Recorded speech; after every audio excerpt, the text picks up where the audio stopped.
Hey guys, welcome back to another video. In this video, I will show you how to fix headphones connected but no output sound on Windows PC.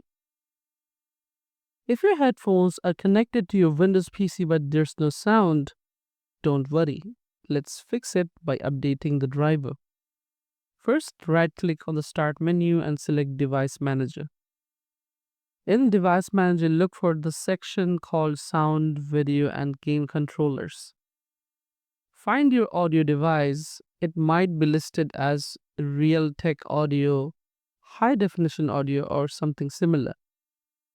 Right-click on it and choose Update Driver. Then select Search Automatically for drivers. Windows will search online for the latest audio driver and install it if there's an update available.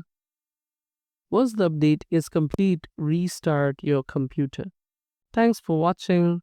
If you found this video helpful, don't forget to like, comment, share, and subscribe to the channel. I'll see you in the next one.